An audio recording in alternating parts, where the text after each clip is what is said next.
శ్రీ పరమాత్మనే నమః.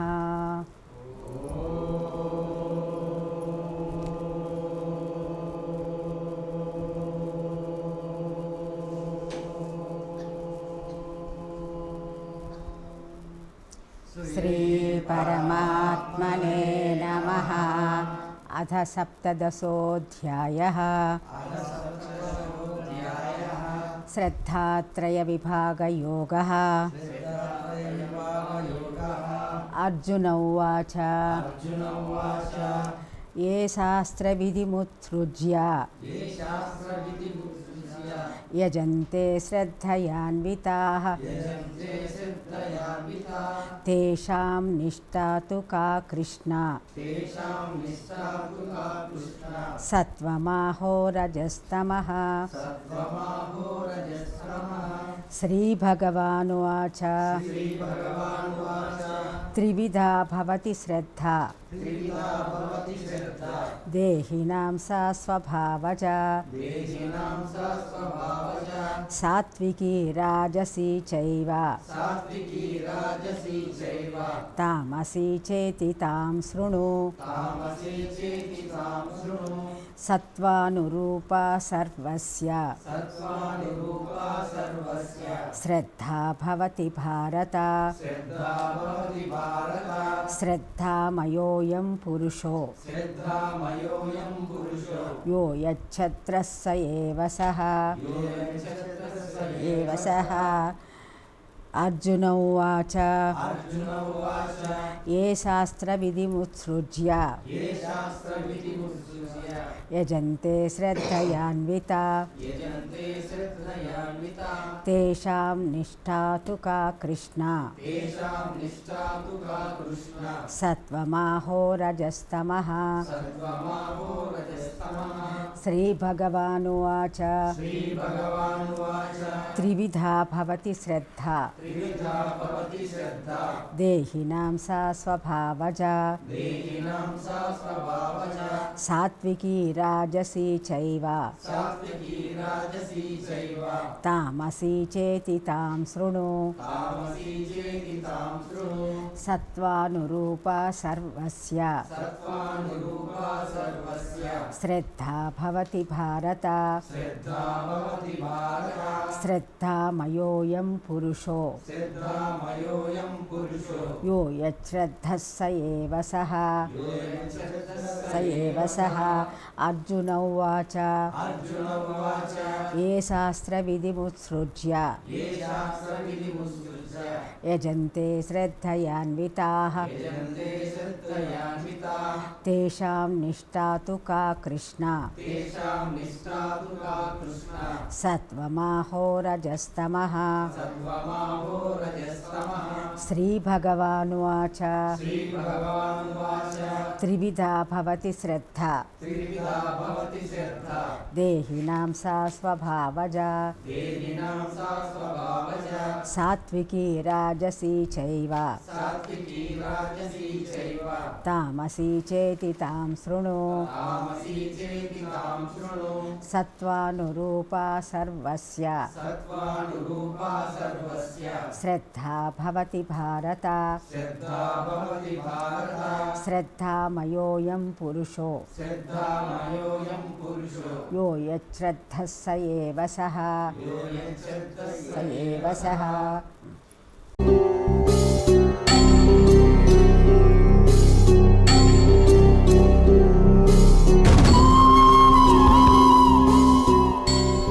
వాసుదేవసుతం దేవం కంసచాణూరమర్దనం దేవకీ పరమానందం కృష్ణం వందే జగద్గురుం.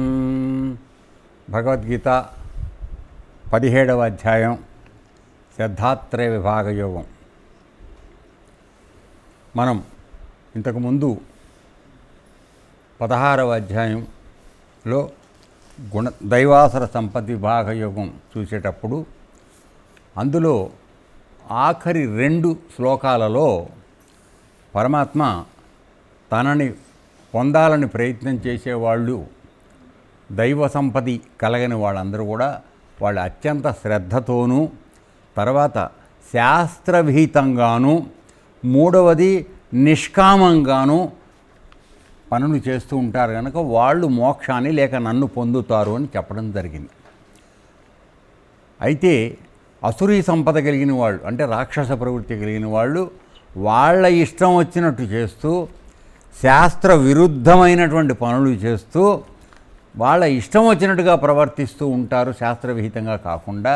తర్వాత వాళ్ళ శ్రద్ధ కూడా కేవలం పటాటోపం, అంటే బయటవాడికి నేను ఇంత గొప్పగా చేశాను చూసావా, నేను అంత గొప్పగా చేశాను చూసా అని చూపించుకోవడానికి చేసేది తప్ప అందులో శ్రద్ధ లోపించిపోతోంది.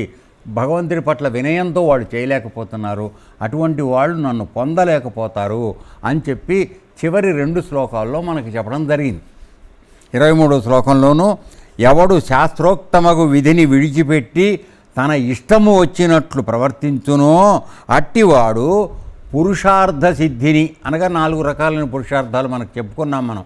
ధర్మ, అర్థ, కామ, మోక్ష, ఈ 4 పురుషార్థాలని వాడు సాధించలేడు ఎవడు ఇష్టం వచ్చినట్టు వాడు చేస్తే. రెండోది, వాడికి ఈ విధమైనటువంటి కర్మలు చేయడం ద్వారా వాడికి సుఖం ఏనాడు రాదు, దుఃఖమే వాడికి కలితం జరుగుతుంది. తర్వాత వాడు ఉత్తమ గతి అయినటువంటి మోక్షాన్ని పొందలేడు. అంటే 3 రకాలైన నష్టాలు వస్తాయి ఎవరికి? శాస్త్రవిధమైనటువంటి విధిని విడిచిపెట్టి ఇష్టం వచ్చినట్టుగా ఎవడు ప్రవర్తిస్తున్నాడో వాడికి ఏ లాభం రాకపోగా నష్టమే ఎక్కువ జరుగుతుంది సుమా అనేటువంటి విషయాన్ని చెప్పి, కాబట్టి చివరి శ్లోకంలో కిందటి అధ్యాయంలో ప్రతివాడు కూడా ఏ పని చేద్దామనుకున్నా ఇది నేను చేసే పని శాస్త్రవిహితంగా చెయ్యదగిందా చెయ్యకూడదా అనే విషయాన్ని శాస్త్రాన్ని సంప్రదించి లేక శాస్త్రం తెలిసిన వాళ్ళు చెప్పింది విని ఆచరించి ఆ విధంగా నన్ను పొందాలి అని చెప్పి మనకి ఆ అధ్యాయాన్ని ముగించడం జరిగింది. సో ఇవి అన్నీ వినేటప్పటికీ అర్జునుడు మనలాంటి వాడే కాబట్టి, అయ్యా అవేవో శాస్త్రము దాని ప్రకారం చేయాలని ఏవో చాలా కండిషన్లు చెప్తున్నావు. ఇప్పుడు మేము మా వెలకటూరులో మా అందరికీ చదువు సంఖ్యలు రావు. ఏంటి శాస్త్రం అంటే ఏందో తెలియదు, చెప్పేవాడు అసలు లేడు. సరే చెప్తే కూడా మేము వినమనేది వేరే సంగతి, తర్వాత విషయం అది, అర్థమైందా? కాబట్టి చెప్పేవాడు లేడు. కానీ మాకైతే భక్తి ఉంది, పూజ చేయాలని నమ్మకం ఉన్నది, దేవుడు గుడికి రావాలని ఉంది, అవన్నీ మంచి లక్షణాలు ఉన్నాయి. మరి ఇప్పుడు మేం చేసేవాళ్ళం మేమేమవుతామని అడిగాడు. నువ్వు అసలు చేసేవాడు శ్రద్ధ లేని వాడి సంగతి చెప్పావు, బాగానే ఉంది. మాకైతే శ్రద్ధ ఉంది కానీ చేసే విధానం తెలియదు, చదువు రాదు, పుస్తకం చదువుకోలేము, అర్థమైందా? మంచి చెప్పేవాడు ఎవడు మా ఊళ్ళో లేడు. ఓకే, కాబట్టి మా పరిస్థితి ఏంటి, మేము ఇట్లనే పోవాలనా అని సందేహం కలిగి, సో అదే అడుగుతున్నాడు ఆయన. కాబట్టి ఇప్పుడు ఏమైంది, అర్జునుడు ప్రశ్నతో ఈయన అసలు నిష్ఠ అంటే శ్రద్ధ లేక అదే నీ యొక్క నైజంగా, అదే నీ యొక్క స్వరూపంగా ఎవరైతే ఉంటున్నారో వాడికి ఉండేటువంటి ఆ నైజము ప్రవృత్తి ఏదైతే ఉన్నదో దాన్ని అది 3 రకాలుగా ఉన్నది అని చెప్పుకుంటూ వస్తున్నాడు. అంటే ఏమిటి, సాత్వికమైనటువంటి సత్వగుణంతో కూడిన శ్రద్ధ, రాజస గుణంతో కూడినటువంటి శ్రద్ధ, తర్వాత తామసిక గుణంతో ఉన్నటువంటి శ్రద్ధ. మనం కిందటిసారి చూసేటప్పుడు రజస్సు తమస్సుతో కూడినటువంటి వాళ్ళు చేసేటువంటి యజ్ఞయాగాదులు అవన్నీ కూడా ఏ విధంగా ఉంటాయో, ఆడంబరంగాను, దంభము, దర్పము ఇవన్నీ ఉంటాయని చెప్పి చూసుకున్నాం కదా. సో వీటిల్లోకి దేంట్లోకి వస్తాడు, వాడికి పాపం తెలుసుకోవాలని ఉత్సుకత ఉంది, శాస్త్రం విధానంగా ఉండాలని ఉంది, కానీ శాస్త్రజ్ఞానం తెలుసుకునే అవకాశం లేదు. కానీ వాడికి శ్రద్ధ అయితే ఉంది. రోజు ఆశ్రమానికి వస్తున్నారు, గుడికి వస్తున్నారు, పూజ చేస్తున్నారు, దేవుడికి దండం పెడుతున్నారు. శ్రద్ధ లేదని ఎట్లా అంటావు? రాని వాళ్ళు ఎలాగో తాగి పడుకుంటూనే ఉన్నారు కదా. మరి వచ్చేవాడి సంగతి ఏంటి? కానీ నాకు తెలుసుకునే అవకాశం లేదు, నాకు చదువు లేదు, నాకు చెప్పేవాళ్ళు లేడు, నా పరిస్థితి ఏంటి? అటువంటి వాడి శ్రద్ధని ఏమంటారు? నువ్వు ఇంతకుముందంతా గుణాల గురించి చెప్పావు కదా, 3 రకాల గుణాల గురించి. మరి ఈ గుణాలన్నీ చెప్పుకున్నావు, తర్వాత ఈ గుణాలు ఉన్నవాడు నీకు మన నిష్కామమైనటువంటి కర్మ చేస్తే భగవంతుని పొందుతాడన్నావు. కాకుండా సకామ కర్మలు చేస్తున్నా కూడా వాళ్ళకు కొన్ని ఫలితాలు వస్తాయంటున్నాడు. కొంతమందికి అసలు రావు అంటున్నావు, అవసరీ సంపద అంటున్నావు, ఏందేందో చెప్తున్నావు. నా దగ్గర అయితే శ్రద్ధ ఉన్నది చెయ్యాలని, కానీ నాకు శాస్త్రం అంటే ఏందో తెలియదు, తెలుసుకుని చదువుకోవడానికి నాకు చదువు రాదు, నన్ను తెలియజెప్పి బాగు చేసేవాడు లేడు. నా పరిస్థితి ఏంటి? నేను ఏ విధమైన భక్తుడి కింద అవుతాను? సత్వగుణం ఉన్న భక్తుడి కింద అవుతానా, రాజసగుణం ఉన్నటువంటి భక్తుడిగా అవుతానా, లేక తమోగుణం ఉన్నటువంటి భక్తుడిగా అవుతానా? నాకు ఆ విషయం చెప్పవయ్యా అని చెప్పి ప్రశ్నించాడు. అర్థమైందా? ఈ అధ్యాయానికి పూర్వ అధ్యాయానికి ఉన్నటువంటి సంబంధం ఏమిటంటే ఇది. సో అర్జునుడు ఆయన్ని ఆ విధంగా అడిగటం బట్టి ఈయన ఇప్పుడు చెప్పడం మొదలవుతోంది. తర్వాత ఇక్కడ ఎవరైతే అజ్ఞానము వలన కానీ, మరి ఆశ్రమాలు లేనప్పుడు మనకి ఏమన్నా తెలుసా? ఏం తెలియదు కదరా నాన్న, ఉన్న విషయం చెప్పుకుందాం.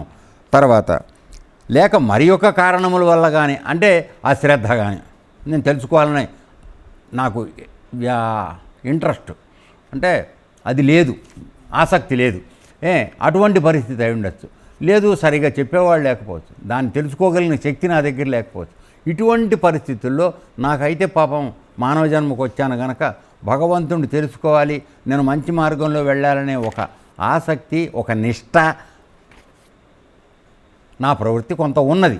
కాబట్టి నేను ఇప్పుడు నువ్వు మాట్లాడుతున్న 3 గుణాలు మాట్లాడుతున్నావే, ఆ నా యొక్క శ్రద్ధ నిష్ట దేని కిందకు వస్తుంది? సాత్విక నిష్ట కిందకు వస్తుందా, శ్రద్ధ కింద వస్తుందా, లేక రాజసిక శ్రద్ధ కిందకు వస్తుందా, లేక తమో శ్రద్ధ కింద వస్తుందా? దేని కింద అవుతుందయ్యా అని చెప్పి అడగడం జరిగిందన్నమాట. కాబట్టి వాళ్ళు అజ్ఞానం వల్ల కానీ ఇతర కారణాల వల్ల కానీ శాస్త్ర విధిని వదిలేసి, అంటే ఈ శాస్త్ర ప్రకారం ఇప్పుడు పూజ చేయాలి, ఫలానది పెట్టాలి, అదంతా చేయాలి, ఇవన్నీ మనకు తెలుసా? ఏదో ఆడకు వస్తాం, ఒకసారి శివరాత్రి రోజు వచ్చి ఒక కొబ్బరికాయ కొట్టి ఆయన నెత్తి మీద పోసేసి వెళ్ళిపోతాం, అదే మన భక్తి. ఎందుకంటే శివరాత్రి నాడు చేయమన్నారు కనుక వాడు వస్తాం, వచ్చి ఆయన నెత్తి మీద కొబ్బరికాయ కొట్టి ఆ నీళ్లు పోసేసి మనం వెళ్ళిపోతాం. మనకు తెలిసిన భక్తి అది, దాన్ని ఏం కాదనడం లేదు, భక్తి లేదనడంలా. కాదు, ఇది ఏ రకమైన భక్తి అవుతుంది, ఈ శ్రద్ధ ఏమవుతుందని అడుగుతున్నాడు ఆయన. అర్థమైందా? కానీ ఇది తెలియకపోయినా శ్రద్ధతో కూడుకున్న వారే, నేను వెళ్ళాలి గుడికి, చెయ్యాలి అనే ఒక శ్రద్ధ అయితే నాకుంది, కూడుకున్న వారే పూజ యజ్ఞాదులు ఆచరించుతున్నచో. చేస్తున్నారు కదా, మీరు యజ్ఞం చేయడానికి రావట్లా మా దగ్గరికి, వరలక్ష్మవంతం చేస్తే పూజకు వస్తున్నారు కదా, వినాయక చవితి చేస్తే పూజకు వస్తున్నారు కదా, ఇవన్నీ పూజలు యజ్ఞాలు చేయడానికి వస్తున్నారు కదా. శాస్త్రం తెలుసా నీకు? తెలీదు, కానీ శ్రద్ధ ఉంది, అందుకని వచ్చి కూర్చుంటున్నావు. ఎవరైతే అన్నం తినకుండా రండి అంటే చక్కగా వస్తున్నారు, స్నానం చేసి రండి అంటే స్నానం చేసి వస్తున్నారు. శ్రద్ధ లేదని ఎట్లా అంటావు? ఉన్నది కదా, విధానం తెలీదు, శాస్త్ర విధానం. అట్టి వారి పరిస్థితి ఏ విధంగా ఉంటుంది అని అడుగుతున్నాడు. వారి యొక్క ప్రవర్తన సత్వగుణ సంబంధమైందా? ఇప్పుడు వచ్చేవాళ్ళందరిది 3 రకాలుగా విడగొడుతున్నాడు. మళ్ళీ వాడు అలా వచ్చిన వాడు సత్వగుణ సంబంధమైనటువంటి వాడుగా ఉండాలా, వాడి ప్రవర్తన ఉంటుందా, లేక రజోగుణ సంబంధమైందిగా ఉంటుందా, లేక తమోగుణ సంబంధమైందిగా ఉంటుందా? ఎట్టా ఉంటుందయ్యా? ఆ సందేహం నాకు కలుగుతోంది, కాస్త దాని గురించి వివరించు అని చెప్పి అడిగాడు అర్జునుడు. సో ఇప్పుడు అర్జునుడు యొక్క ప్రశ్న ఏమిటి అనేది మనం చూసే ముందుగా అసలు అర్జునుడు అడిగినటువంటి దానిలో ఉన్నటువంటి రహస్యము లేక అంతరార్థం మొట్టమొదటి మనం బాగా అర్థం చేసుకుంటే అతను ప్రశ్నని ఎందుకు వేశాడు అనేది తెలుసుకోవాలి ముందు. ఊరికే చదవంగానే అది సత్వగుణమా రజోగుణం ఉంటుంది, అది ఏమర్థం అవుతుంది? అది కాదు. వాడు అడిగిన ప్రశ్నలో 2-3 రకాలైనటువంటి వివరాలు ఉన్నాయి. అది ఏమిటో చూద్దాం. ముందుగా టీకా తాత్పర్యం చూసి దానిలోకి వివరంలోకి వెళ్దాం. ఏనన్నా చూద్దాం. అర్జునువాచ, అర్జునుడు అడుగుతున్నాడు ఏమని? కృష్ణ, ఓ కృష్ణ, ఎవరు శాస్త్ర విధిం అనగా శాస్త్రోక్త విధానమును, అంటే శాస్త్ర ప్రకారం పూజ చేయటానికి ఏం కావాలో, పూజ యజ్ఞం చేయటానికి కావాలో, ఉత్సృజ్య అనగా విడిచిపెట్టి, వాడికి తెలియదు అందుకని చేయడా వాడు. తర్వాత శ్రద్ధయా అన్వితాహ అనగా శ్రద్ధతో కూడుకున్నవాడై గుడికొచ్చి దండం పెట్టుకుని ప్రదక్షిణ చేసి ఒక కొబ్బరికాయ కొట్టి దండం పెట్టి వీలైతే గల్లాలో పైసలు వేసి, వీలైతే ఏరా. తర్వాత యజంతే అనగా పూజాదులు వనర్చుతున్నారో తేషాం వారి యొక్క నిష్ఠాతు అనగా వారి యొక్క స్థితి, వారి యొక్క నిష్ఠ, వారి యొక్క ప్రవృత్తి కా ఎట్టిది? సత్వం సాత్వికం అయినటువంటిదా, అహో లేక రజహ రాజసమైనటువంటిదా, అథవా లేని పక్షంలో తమహ తామసమా అని ప్రశ్న వేశాడు. అంటే దీని అర్థం ఏంటంటే అర్జునుడు, ఓ కృష్ణ, ఎవరు శాస్త్రోక్త విధానమును విడిచిపెట్టి కారణం ఏదన్నా కానీ నేను తెలుసుకోలేకపోవచ్చు, చెప్పకపోవచ్చు, చెప్పిన నాకు శ్రద్ధ లోపించదు, ఏదైనా కాదు, కానీ శ్రద్ధగా అయితే మాత్రం నేను పూజ చేస్తున్నాను. రోజు వచ్చి శివలింగం మీద నీళ్ళు పోతున్నా, మంత్రం రాదురా నాకు, శివలింగం మీద నీళ్ళు పోస్తున్నాడు. ఇప్పుడు మా కనకయ్య చేస్తున్నాడు, ఓం నమ శివాయ అని పోషిస్తున్నాడు. ఇప్పుడు వాడికి శ్రద్ధ లేదంటావా? అంతకన్నా నమ్మకం చమకం రుద్రకం చదవటం వాడికి రాదు. ఇప్పుడు అది లేకపోతే శివుడు ఒప్పుకోడా? మరి నేను అలా చేస్తే నా పరిస్థితి ఏంటి, నేను దేని కిందకు వస్తానని అడుగుతున్నాడు. ప్రశ్న అర్థమైంది కదా ఇప్పుడు బాగా. సో ఆ విధంగా విడిచిపెట్టి శ్రద్ధతో కూడుకుని పూజాదులు వనర్తురో, రోజు గురుగారికి వాడు అభిషేకం చేస్తాడు, తర్వాత అలంకారం చేస్తాడు, హారతిస్తాడు, నైవేద్యం పెడతాడు. మిగతా కపాలను ఏం చేస్తున్నాడు? మంత్రం అడక్కు, మంత్రం రాదు, శాస్త్రం నాకు తెలియదు. ఇప్పుడు వాడి భక్తి వ్యర్థం కాదు కదా. సో అదనమాట. సో పూజాదులు వనర్తురో, వారి యొక్క స్థితి సాత్వికమా లేక రాజసమా లేక తామసమా, ఏదై ఉన్నది అని అడుగుతున్నాడు. సో ఈ విధంగా అడిగిన దానికి ఇందాక శ్రద్ధ మీకు చెప్పాను కదా, కిందటి అధ్యాయంతో అక్కడ ఎవరైతే అశ్రద్ధతో శాస్త్ర విధిని పాటించకుండా వాళ్ళ ఇష్టం వచ్చిన రీతిలో చేస్తున్నారో వాళ్ళకి ఏ ఫలితము రాదు. తర్వాత నువ్వు మంచి పనులు చేయాలని అనుకున్నప్పుడు శాస్త్రాన్ని తెలుసుకోవడానికి ప్రయత్నం చేయి, లేక శాస్త్రం తెలిసిన వాళ్ళ దగ్గర సలహా తీసుకుని ప్రవర్తించు, అప్పుడే నన్ను పొందుతావని చెప్పి ఆ అధ్యాయంలో చివరిలో చెప్పాడు కదా 2 శ్లోకాలు. ఇప్పుడు దానికి కొనసాగింపు వస్తుందన్నమాట. కాబట్టి ఇక్కడ వచ్చేటప్పటికి ఇందులో వస్తున్నట్టు ఏమిటి అవుతున్నాయంటే,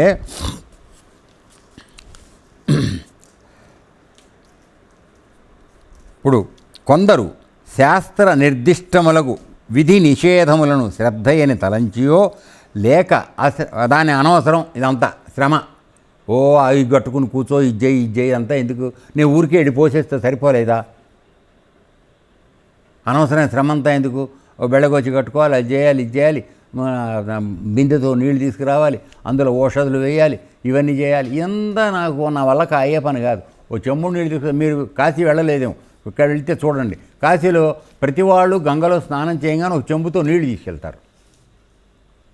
సో విశ్వేశ్వరుని దర్శించగానే ఆ చెంబులో నీళ్లు వాడికి పోసేసి వచ్చేస్తాడు, అంతే, వాడు అభిషేకం చేసినట్టే. అక్కడ పంతులు గారు 3 గంటల పాటు చేస్తాడు, పంచామృతాలు చేసి అవి చేసి ఇవి చేసి అన్నీ చేస్తాడు, ఆయన శాస్త్రోక్త విధానంగా చేస్తాడు. ఇప్పుడు నేను భక్తుడిని కానా, నేను గంగలో స్నానం చేశాను కదా, రోజు స్నానం చేసి ఓ చెంబుతో నీళ్ళు తీసుకొచ్చి టక్కన పోసి వెళ్ళిపోతున్నాను. ఇట్లాంటి చేసేవాడిని ఏమంటావని అడుగుతున్నాడు. పెంటాయ అర్థమవుతుందా? రైట్. కాబట్టి ఇదంతా చేయడం, ఈ ప్రొసీజర్ అంతా అవి పెట్టి చేసి అలంకారాలు చేసి అవి చేసి కుంకుమ పువ్వులు అక్షతలు ఇవన్నీ పెట్టుకుని చేయటం అంటే నా వల్ల కాదు, అయ్యే పని కాదు. ఇంట్లో భార్య సహకారం ఉండకపోవచ్చు. సో కానీ శ్రద్ధ అయితే ఉంది. తర్వాత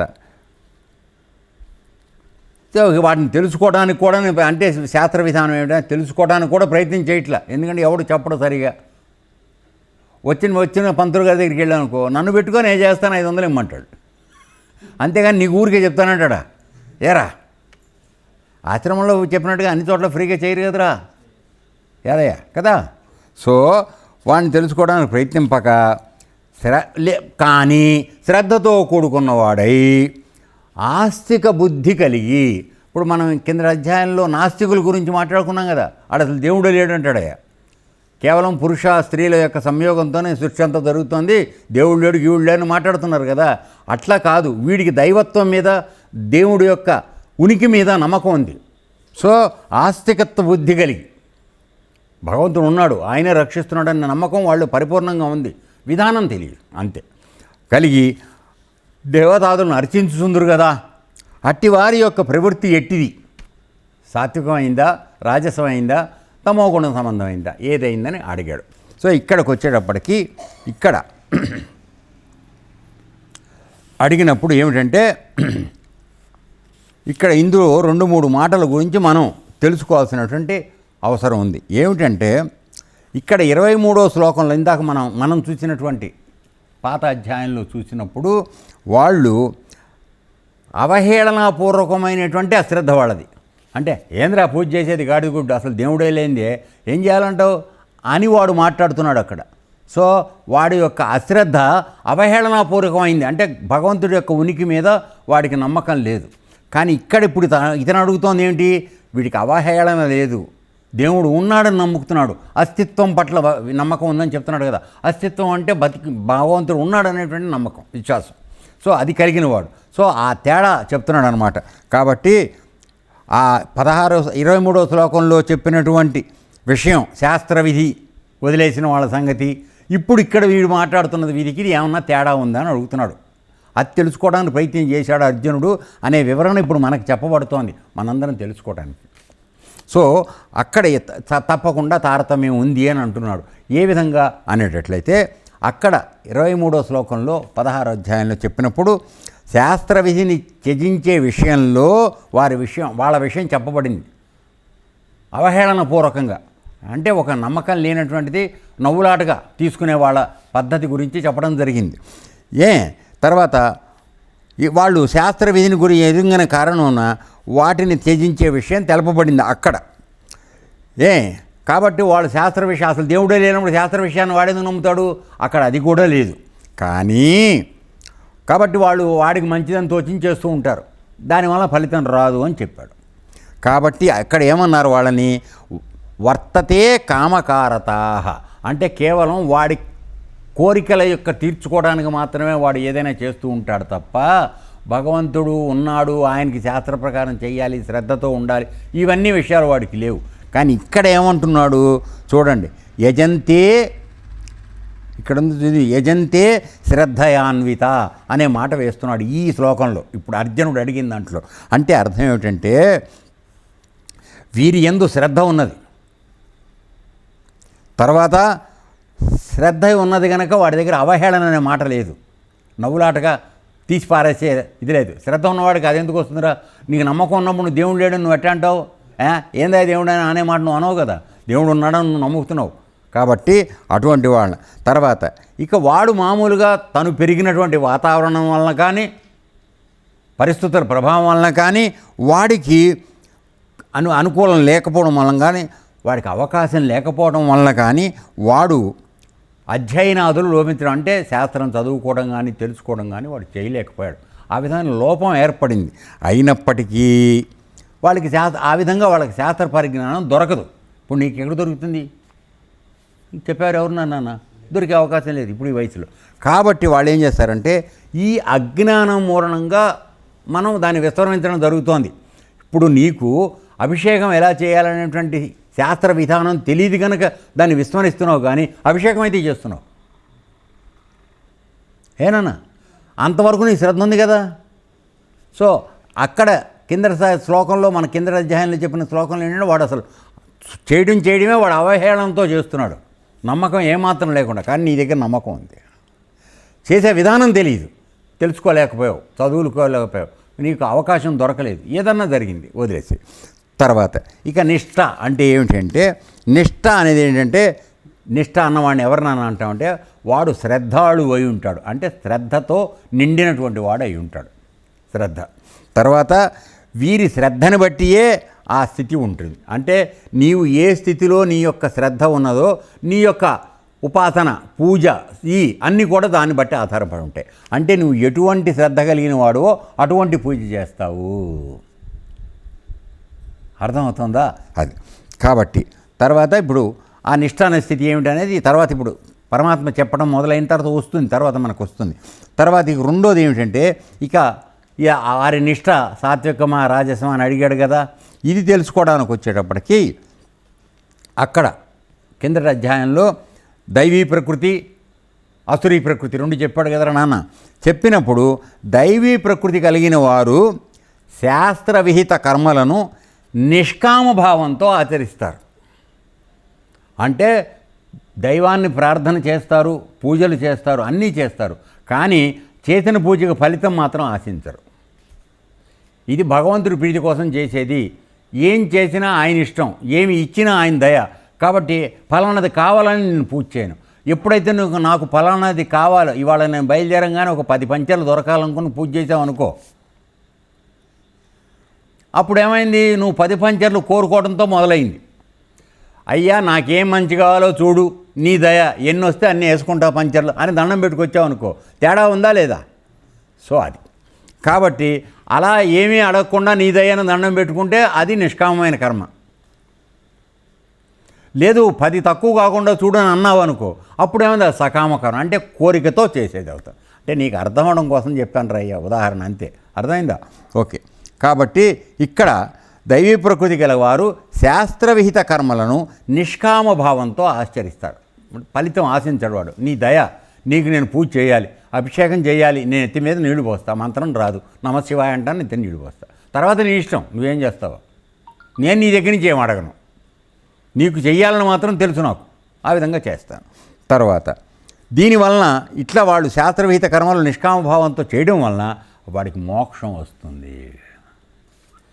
మీరు మనందరం విన్నాం కదా భక్త కన్నప్ప కదా. వాడు అంతకుముందు వేటాడి జంతువులను చంపి తినేవాడు. ఆ చంపిన కుందేళ్ళను కూడా వండి ఉడకేసి తీసుకొచ్చి ఆయనకి నైవేద్యం పెట్టాడు. తింటావా లేదా సస్తావా అని కూర్చున్నాడు అక్కడ. తినక తప్పలేదు శివుడికి. అంటే వాడి భక్తిలో అంతటి మొండితనంతో కూడినటువంటి ఇది ఉంది. కాదనలేడు భగవంతుడు, తినాల్సి వచ్చింది. తర్వాత మరి వాడిని పరీక్ష చేశాడు, కంటెమ్మటి రక్తం కారుతూ. వెంటనే నా గురువుకి ఆయన నేను నమ్మిన దేవుడు కావడం ఏంటని వీడి కన్ను పీకి దానికి పెట్టాడు. సరే వీడు ఇంకా ఏం చేస్తాడో చూద్దామని రెండో కన్ను నుంచి రక్తం కారడం మొదలైంది. అమ్మ అట్లాగా నీకు ఇంకా తగ్గలేదా జబ్బు, సరే చూస్తాను ఆగమని రెండో కన్ను పీకటానికి, మరి రెండో కన్ను పోతే వీడు కనబడదు కదా, పెట్టడం ఎట్లా? అందుకని శివలింగం మీద కాలి బొటన వేలు పెట్టాడు. ఎక్కడ ఆయన కన్ను ఉందో, రక్తం ఎక్కడ వస్తుందో పెట్టి ఈ కన్ను పీక్కోవడానికి మొదలుపెట్టాడు. ఇక అప్పుడు ఏమైంది, ఆయన దండం పెట్టి ఆయనే బయటకు వచ్చాడు. ఒరే నాయన ఆగరా తండ్రి అని. అంటే భక్తి కలిగిన వాడు పరమాత్మకి తనకన్నా భిన్నంగా ఉన్నటువంటి భావన లేదు. నువ్వు నీ సొంత బిడ్డకి కలిగితే ఎంత ఆందోళన చెందుతావో, నువ్వు పూజించేటువంటి పరమాత్మకి కలిగితే కూడా అదే ఆందోళన జరగాలి నీకు. ఆ విధమైన భక్తి నీలో కావాలి. అప్పుడు పరమాత్మ నిన్ను పట్టుకుని ఎలాడుతూ ఉంటాడు. అర్థమైందన్నా? అది ఓకే. కాబట్టి వాళ్ళు నిష్కామ కర్మతో చేసిన వాడు భగవంతుడి యొక్క మోక్షాన్ని పొందే అవకాశం పొందుతారు. తర్వాత వాళ్ళకి మోక్షం వస్తుంది.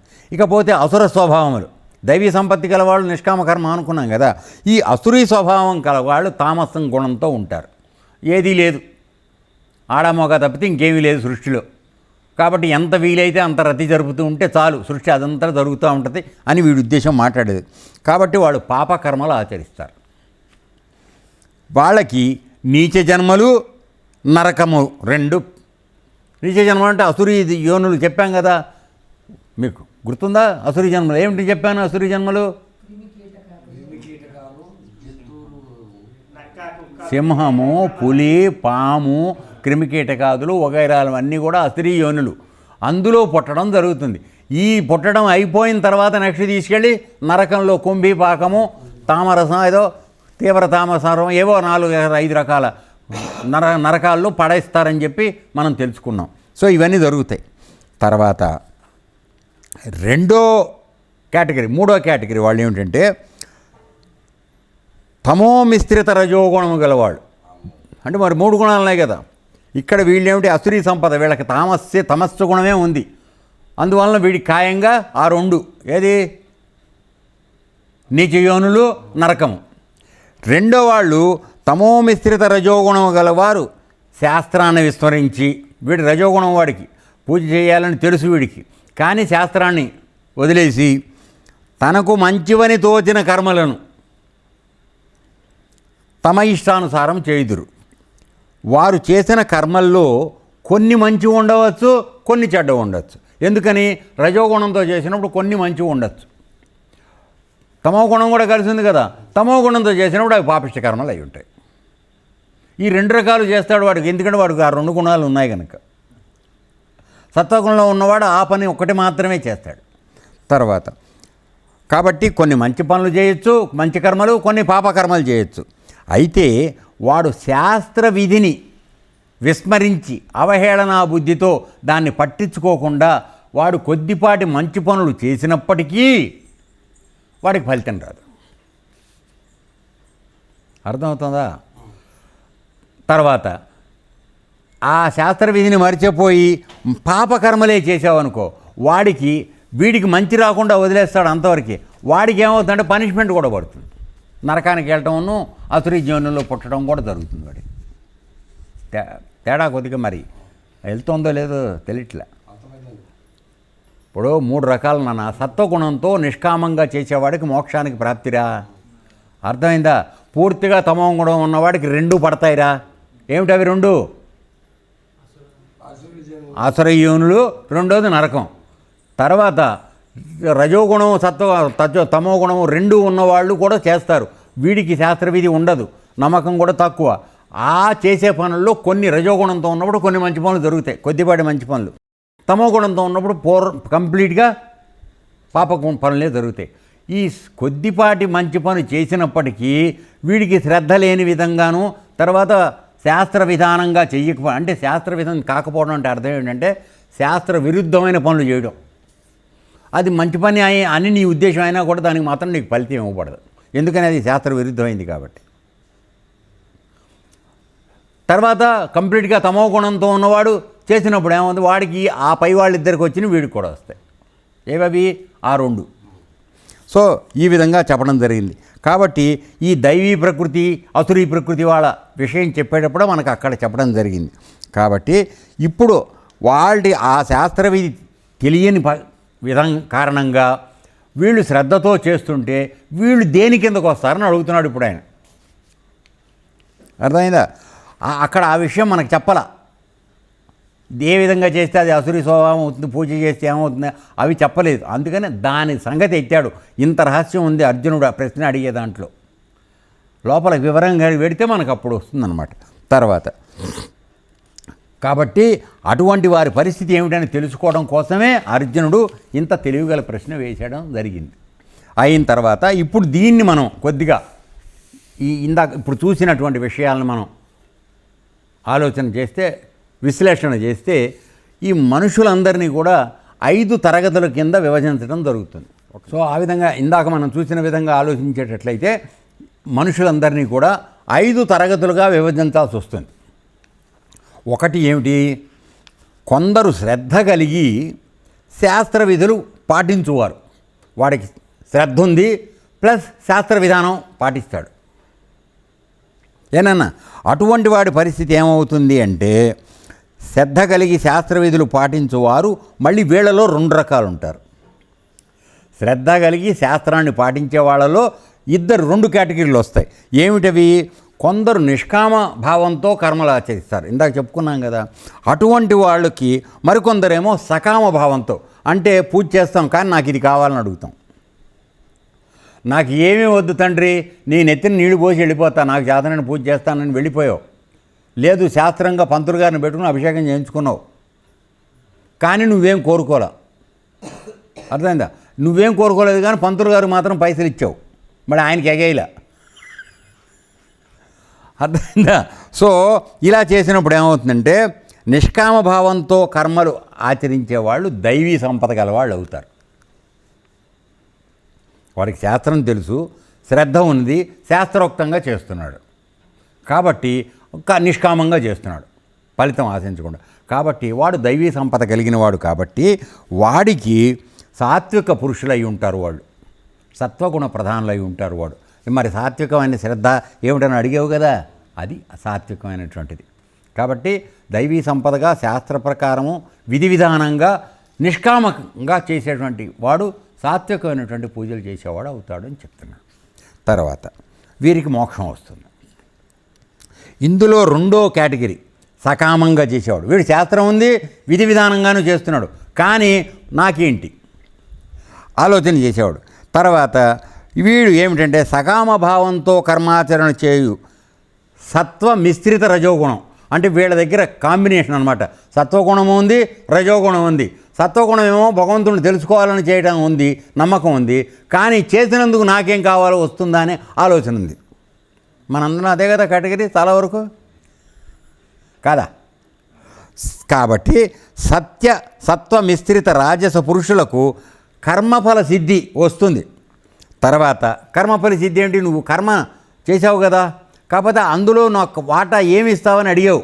అందువల్ల ఏం చేస్తాడంటే నువ్వు మంచి కర్మ చేసావు కనుక నీకు సుఖాన్ని ఇస్తాడు. తర్వాత స్వర్గాది లోకాలు ప్రాప్తిస్తాయి. కొన్నాళ్ళు వెళ్ళి అక్కడ ఓ ముసలి డ్యాన్సర్ ఒక ఆవిడ ఉంటుంది, ఆవిడ దగ్గర కాసేపు డ్యాన్స్ ఆడి మళ్ళీ వెనక్కి రావడం జరుగుతూ ఉంటుంది. రంభా తిలోత్తమారా, అర్థమైందా? ఈ 2 రకాలు అన్నమాట. సో ఇప్పుడు మనం ఏమనుకున్నాం, నిష్కామంగాను సకామంగాను శాస్త్రం తెలుసు, శ్రద్ధ ఉంది, 2 చేసి ఈ విధంగా ఫలితం వస్తుందని చెప్పాడు.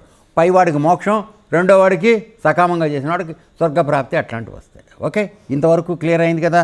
ఇక తర్వాత రెండో కేటగిరీ వాడు ఎవరు? 5 ఉన్నాయని చెప్పాను కదా, అందులో రెండో కేటగిరీ తగిన శ్రద్ధ చూపకుండా కొంతవరకు శాస్త్ర విధిని పాటించేవారు. ఇక్కడ వీడు వచ్చేటప్పటికి ఏంటంటే తగిన శ్రద్ధ చూపక కొంతవరకు శాస్త్ర విధిని పాటించువారు యజ్ఞ దాన తపశ్చర్యాది క్రియలను ఆచరించు వారి కర్మలు అసత్ అనగా నిష్ఫలము అవుతాయి. దానివల్ల ఏ ప్రయోజనం రాదు. ఎందుకని అంటే నీకు శ్రద్ధ లోపించింది. తర్వాత కొంతవరకు కొద్దిపాటి శాస్త్ర విధిని పాటిస్తున్నావు కాబట్టి నీకు రావాల్సిన ఫలితం రాదు. వాళ్ళిద్దరూ శాస్త్ర విధిని పూర్తిగా పాటిస్తున్నారు, శ్రద్ధ కూడా ఉన్నది. అయితే ఒకడు నిష్కామంగా చేస్తున్నాడు, రెండో వాడు సకామంగా చేస్తున్నాడు. కేటగరైజేషన్ అనమాట, మన ఏ తరగతుల కింద విభజించాలో ఆ విధంగా విభజించుకుంటూ తీసుకొస్తున్నాడు. తర్వాత వారికి ఇహపర లోకముల యందు ఆ కర్మల వలన ఎట్టి ప్రయోజనము ఉండదు. అర్థమైపోయింది కదా. కాబట్టి ఇది వ్యర్థం. కాబట్టి ఇక్కడ మనందరం తెలుసుకోవాల్సింది ఏమిటంటే శాస్త్ర విధానాన్ని నువ్వు పాటించడం ఉత్తమము, కానీ శాస్త్ర విధానం తెలియనంత మాత్రం చేత శ్రద్ధ కూడా లేకుండా పోతే మాత్రం నీ కర్మ ఉపయోగం లేదు. సో ఇప్పుడు నీవు ఉన్నావు, నీకు శ్రద్ధ ఉన్నది, శాస్త్రం తెలియదు, కానీ నీ శ్రద్ధ నిన్ను కాపాడుతుంది. అది అందులో నిష్కామం అయితే మోక్షం, ఇందులో సకామం అయితే ఏదో స్వర్గలోక ప్రాప్తి, కొన్నాళ్ళు రెస్ట్ తీసుకోవడం అట్లాంటివి జరుగుతుంది. తర్వాత ఇక 3వ తరగతి వాళ్ళు ఎవరయ్యా అంటే శ్రద్ధ ఉన్నను శాస్త్ర విధులను పాటింపదాలిన వారు. ఇప్పుడు మన కేటగిరీ వస్తుంది. శ్రద్ధ ఉంది మనందరికీ కూడా, కానీ శాస్త్ర ప్రకారం చేయడం మనకు చేత కాదు. ఏనన్నా కారణం అనుకో, పంతులు గారిని పిలిస్తే 500 అడుగుతాడు, 1000 రూపాయలు అడుగుతాడని మానేసేమన్నా ఉండొచ్చు, లేకపోతే మన ఊర్లో పంతులు లేకపోవచ్చు, ఏదన్నా ఉండొచ్చు. కాబట్టి పంతుల్ని పెట్టి పూజ చేయించేంత ఆర్థిక స్తోమత మన దగ్గర లేకపోవచ్చు. ఇవన్నీ ఎన్నో కారణాలు ఉంటాయి. కాబట్టి వాడికి శ్రద్ధ ఉన్నను శాస్త్ర విధులను పాటింపజాలని వారు 3వ తరగతి 3వ కేటగిరీ వాళ్ళు. సో వీళ్ళ సంగతి ఏమిటంటే శ్రద్ధ ఉన్నను అజ్ఞాన కారణముగా శాస్త్ర విధులను పాటింపజాలని వారు. ఇప్పుడు మనకు తెలియదు కదా, నేను చెప్పా కదా, నమ్మకం చదవడం రాదు, మనకి నోరు తిరగదు, ఏం చేద్దాం? అటువంటి వాళ్ళని శ్రద్ధాభేదముల చేత సాత్వికులు అంటే వాళ్ళలో ఉన్నటువంటి శ్రద్ధ యొక్క స్థాయిని బట్టి సాత్వికమైనటువంటి వాడా, శ్రద్ధ కలిగిన వాడా, రాజస శ్రద్ధ కలిగిన వాడా, లేక తామసిక శ్రద్ధ కలిగినవాడే అలా విభజించడం జరుగుతుందని చెప్తున్నాడు. అసలు ఈ అధ్యాయమే దానికోసం వచ్చింది కనుక దీని వివరణ ఇంకా తర్వాత మనం లోపలికి వెళ్ళాక వస్తాం. ఏనన్నా తర్వాత సో వారు చేసేదాన్ని పట్టే సాత్వికమైన దానికి సాత్వికమైన ఫలితం వస్తుంది, రాజస్వంగా చేసిన వాడికి రాజస ఫలితం వస్తుంది. అవి ఏమొస్తాయో మనకి లోపల తర్వాత మనం చూద్దాం. తర్వాత 4వ తరగతి వాళ్ళు ఎవరయ్యా అంటే వీళ్ళు కొందరికి శ్రద్ధ ఉండదు, వారు శాస్త్ర విధులు పాటించరు. అర్థమైందా? ఈ వీళ్ళ సంగతి ఏమిటంటే శ్రద్ధ లేదు, శాస్త్ర పద్ధతి లేదు. ఇటువంటి వారు కామక్రోధములకు లోనై, అసురి సంపద వాళ్ళు కామక్రోధములకు లోనై తమ పాపమయ జీవితములను గడుపుతూ ఉంటారు. అసురీ సంపద గల వీరికి నరకములుగాను నీచ జన్మలు సంప్రాప్తించను. 2 ఉంటాయి చెప్పాను కదా. అసురీ సంపద ఉన్నవాడికి జరిగేది ఏమిటంటే మొదట నిత్య జన్మలు, తర్వాత రెండోది నరక ప్రాప్తి, 2 జరుగుతుంది. తర్వాత ఇక 5వ కేటగిరీ వాళ్ళు ఎవరంటే శాస్త్ర విషయములందు గౌరవభావం లేక అవహేళన చేసేవాళ్ళని అనుకున్నామే, అది లేక అవహేళన చేయుచు వాటిని విడిచిపెట్టేవాళ్ళు. చేసేవాళ్ళేవా పెద్ద పూజ, ఏమైంది, ఏందిరా మీరు ఆశ్రమంలో చేసేది అని అంటూ ఉంటారు కదా మన ఊర్లో. సో మరి అంటే అర్థం ఏమిటి, వాడికి ఏమాత్రం ఇక్కడ ఏం జరుగుతుందో తెలియదు, పైగా ఎకశక్యం హేళన చేయటం. తిని తొంగుంటున్నారు అని అంటాము, ఏదో వాళ్ళ ఇష్టం, వాళ్ళ నోటికి వచ్చింది మాట్లాడుతూ ఉండడం. అర్థమైందా? అంటే ఏమిటి, వాడికి ఏమీ తెలియనటువంటి అజ్ఞానం యొక్క మోసపోసిన స్వరూపం అది. అటువంటి వాళ్ళ సంగతి ఏమిటంటే శాస్త్ర విధులందు గౌరవభావం లేకుండా, అరే వాడు ఆశ్రమానికి వెళ్తున్నాడు, తెల్లారుదాం 4ంటికి వెళ్తున్నాడు, వాడి శ్రద్ధతో లేకపోతే నేను చల్లో ఎవరు లేచి వస్తారా 4ంటికి, అంత కష్టపడుతున్నా అంటే ఏదో ఉండాలనే ఇంగిత జ్ఞానం కూడా లేదు వాడికి. ఏంది అంత పొద్దున్న వెళ్ళి హాయిగా ఏం చేస్తున్నావు, శుభ్రంగా 7 దాకా పడుకోకుండా. శాస్త్ర విధులందు గౌరవభావం లేక అవహేళన చేస్తూ వాటిని త్యజించువారు అంటే విడిచిపెట్టేవారు తమకు నచ్చిన రీతిలో కర్మలు చేయిస్తున్నారు. వాడికి ఇష్టం చేస్తాడు లేదా తెలియదు, అంటే పూజా విధానం కాదు, అసలు కర్మలు కూడా వాడి ఇష్టం వచ్చినట్టు చేస్తూ ఉంటాడు. ఇట్టి స్వేచ్ఛాచారులలో అంటే వాడికి ఎల్లప్పుడూ స్వేచ్ఛగా ఉండాలి, నువ్వెవరు చెప్పకూడదు, నువ్వు చెప్తే నాకు కోపం వస్తుంది. తమోగుణ ప్రధానులు అన్నమాట వీళ్ళు. తర్వాత ఇట్టి స్వేచ్ఛాచారులలో శాస్త్ర నిషిద్ధ కర్మలను చేయు తామస పురుషులు నరకాది దుర్గతులను పొందుదురు. చెప్పా కదా, తామస గుణం ఏమిటి, వాడికి తొయ్యదు, తెలియదు, నువ్వు చెప్తే వెండు, కోపం వస్తుంది. సో ఇట్లా వాళ్ళు చేసే వాళ్ళకి ఏం జరుగుతున్నాయి అంటే వీళ్ళకి తామస పురుషులు నరకాది దుర్గతులు పొందుతారు. అర్థమైందా? అయితే ఇందాక మనం ఇంకో కాంబినేషన్ చెప్పుకున్నాం, కేవలం తమోగుణం కాకుండా రజోగుణం కొద్దిగా ఉన్నవాళ్ళు ఉంటారని చెప్పి అని అనుకున్నాం కదా. వాళ్ళు మంచి కర్మలను ఆచరించు రజో తామస గుణాలు కలిసి ఉన్న పురుషులు శాస్త్ర విధులను విస్తరించిన కారణంగా వారికి ఎట్టి ఫలితం రాదు. వాడు కొన్ని మంచి పనులు ఉండొచ్చు, రజోగుణం తమోగుణం ఉన్నవాళ్ళు, అయినప్పటికీ శాస్త్ర విధానం వాడు ఏమాత్రం తెలియదు, వాడు తెలుసుకోలేదు, శ్రద్ధ కూడా లోపించింది. అటువంటప్పుడు వాడు కొన్ని మంచి పనులు చేశారని అనుకున్నా వాడికి ఏ విధమైనటువంటి ఫలితము రాదు. తర్వాత ఏంటంటే ఉదాహరణ చెప్తాను. ఇక్కడికి ఆశ్రమానికి వస్తారు అంటే మీకు తెలిసినవి మనకు జరిగేవి చెప్తే మీకు తేలిగ్గా అర్థమవుతుందని చెప్తున్నా. సో మేము దీపారాధన చేయడానికి అక్కడ డబ్బాలో నూనె పెట్టుకుంటాం. అర్థమైందా? వాడు ఇక్కడికి వచ్చి మనం డబ్బాలో పెట్టుకుని నూనె తీసి దేవుడు దాంట్లో పోసి వెళ్ళిపోతాడు. ఆయన భక్తుడే, ఇక్కడ దాకా వచ్చాడు కదా, కాదనట్టు అంటావు. అర్థమైంది నాన్న? సో వీళ్ళు కూడా మహాభక్తులే. సో మంచి పని చేస్తున్నాడు, కానీ పక్కోడు సొమ్ము తీసుకుని చేస్తున్నాడు కనుక వాడికి మంచి ఫలితం రాదు. అది మనమే చేసేది. నీ డబ్బుతో ఒక 100 గ్రాములు కొనుక్కొచ్చి పోస్తే దేవుడు సంతోషిస్తాడు. ఏనన్నా? ఇక్కడ ఏదో ఎదురకుండా కనపడింది కదా, చెవు పూలు తెంపుకుని ఆకులు తెంపుకుని 5 ఇచ్చి పూజ చేస్తానంటే అది సజావైన పద్ధతి కాదు. కాబట్టి వీడికి పుణ్యం కావాలనే రజోగుణం ఉంది, కానీ తమో గుణంతో ఈ డబ్బులు తీయకుండా లోభంతో చచ్చి ఆ ఎదురకుండా కనబడి ఎవడో తీసుకెళ్ళి దాంట్లో పోసి రావటం, దానివల్ల ఏ ఫలితం వస్తుందన్నా? తొందరగా ఏమి రాదు, వాడు ఏం చేసినా కూడా రాదు. కానీ ఇక్కడ మరి జరిగేది ఎక్కువ కార్యక్రమం అదే. అవునా కదా యాదయ్య? Very good. కాబట్టి శాస్త్ర విధానం విస్మరించిన కారణం వీళ్ళకి ఎట్టి ఫలితము లభించదు. ఇప్పుడు 5 రకాల కేటగిరీల గురించి మనం చూసుకున్నాం కదా. సో అర్జునుడు అడిగిన ప్రశ్నలో ఇంత రహస్యం దాగి ఉంది. అర్థమైందా? సో ఈ విధంగా అడిగాడు. అడిగిన తర్వాత ఇప్పుడు ఈ 5 ప్రశ్నల్లో మనం అన్నిటికీ 5 విధాల విషయాల్లో మనం వివరంగా మాట్లాడుకోనివన్నీ తర్వాత శ్లోకాల్లో వస్తాయి. కాబట్టి రెగ్యులర్గా రావాలి నువ్వు తెలుసుకోవాలంటే. పంచర్ దొరికినప్పుడు రావడం కాదు, ప్రతిరోజు రావాలి, అప్పుడు కానీ నీకు పూర్తిగా తెలియదు. అర్థమైందా? అది ఓకే. అయిన తర్వాత ఇప్పుడు పరమాత్మ టైం ఉందా? అయిపోయినా సరే. పరమాత్మ ఇప్పుడు సమాధానం చెప్పడం మొదలుపెట్టాడు. అర్జునుడు అడిగాడు ప్రశ్న, ఇంత రహస్యం పెట్టుకుని లోపల కడుపులో వాడికి అంత బాధ ఉంది. సో అడిగాడు కనుక సరే ఇప్పుడు భగవాన్ ఉవాచ, దీనికి మనం అమ్మగారు చదివింది మనం టీకా తాత్పర్యం చూద్దాం ఏముంటుందో.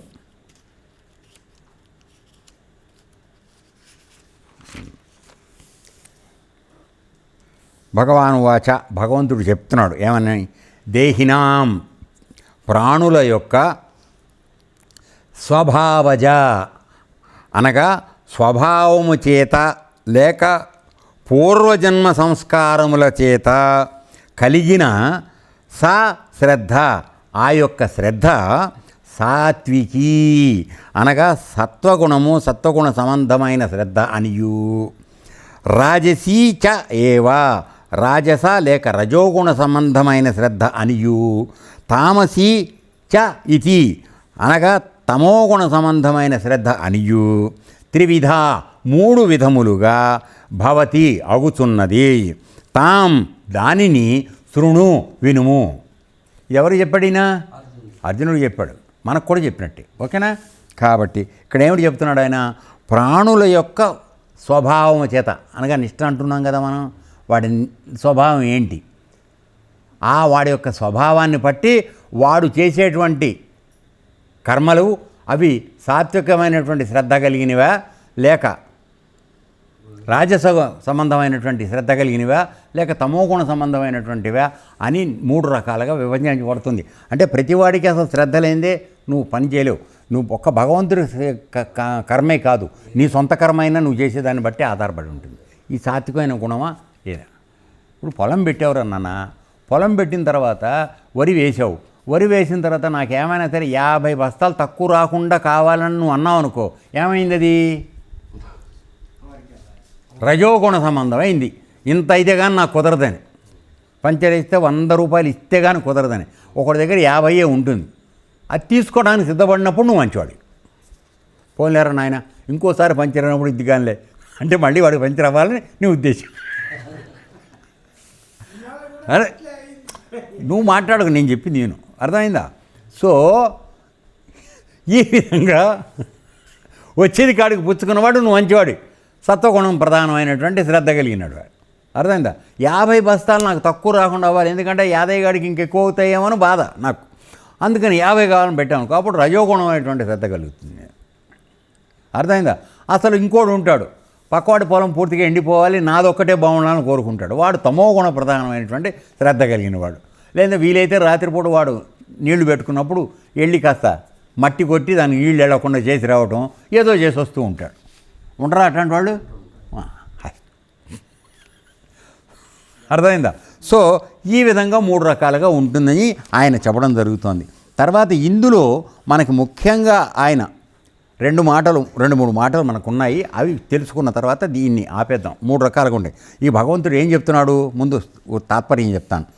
శాస్త్రోక్తముగా ఉండక, నువ్వు శాస్త్రం నీకు దానికి శాస్త్ర విధానం తెలియదు, కేవలము తన స్వభావంను అనుసరించి, అంటే వీడు ఎలాంటి వాడైతే అటువంటి శ్రద్ధ వాడికి ఏర్పడుచుండు మానవుల శ్రద్ధ సాత్వికము, రాజసము, తామసము అని 3 విధములుగా ఉండును.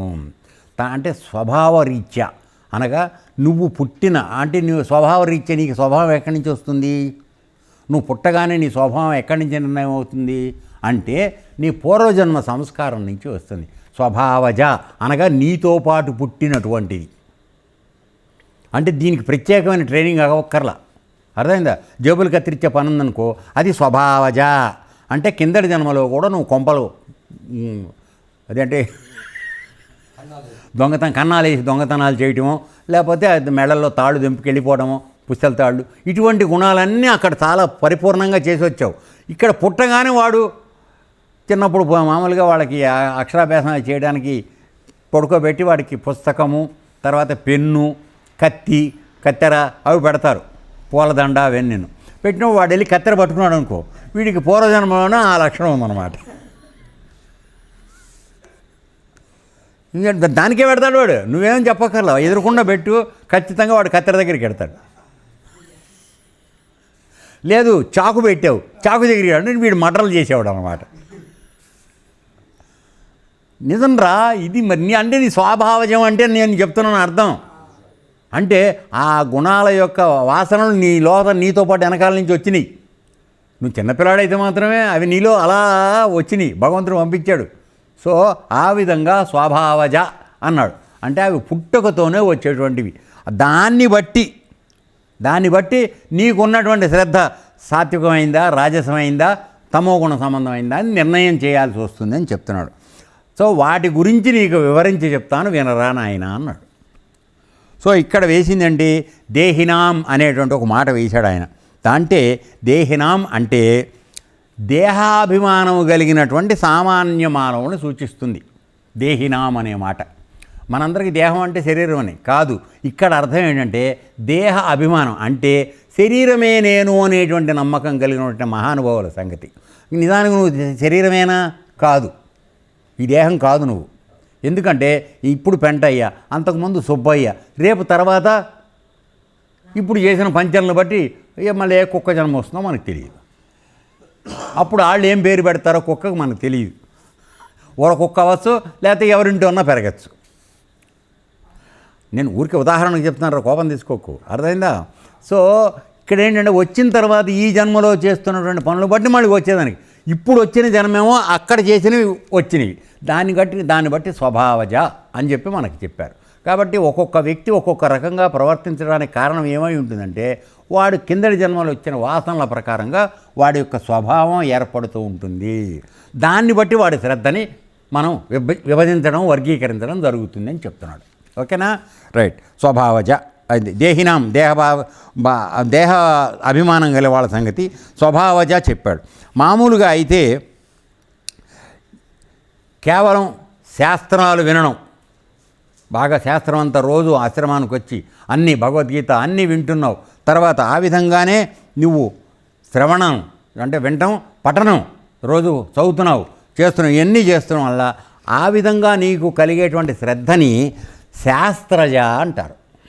అంటే శాస్త్రం వలన నీకు కలిగిన శ్రద్ధ, శాస్త్ర జ్ఞానం వలన నీకు కలిగినటువంటి శ్రద్ధ. ఇదేమో స్వభావజ అనగా పూర్వజన్మ నుంచి నువ్వు తెచ్చుకున్నటువంటి వాసనల వలన ఏర్పడినటువంటి శ్రద్ధ. అర్థమైందా? సో ఈ రెండు రకాలుగా మనం తెలుసుకోవాలి. తర్వాత సాత్వికి, రాజసి అనేవి ఈ మూడు కూడా మూడు విధాలుగా ఉంటాయని మనకి చెప్పడం జరిగింది. ఇక మిగతావి ఏం జరుగుతాయనేది మనం రేపు చూద్దాం. ఏతత్సర్వం శ్రీకృష్ణార్పణమస్తు. లోకా సమస్తా సుఖినో భవంతు. ఓం తత్సత్.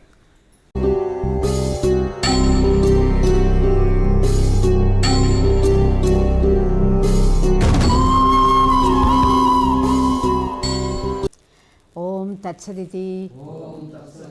శ్రీమద్భగవద్గీతాసు ఉపనిషత్సు బ్రహ్మ విద్యాయాం యోగశాస్త్రే శ్రీకృష్ణార్జున సంవాదే శ్రద్ధాత్రయ విభాగ యోగో నామ సప్తదశోऽధ్యాయः. ఓం శాంతి శాంతి శాంతి. లోకా సమస్తా సుఖినో భవంతు.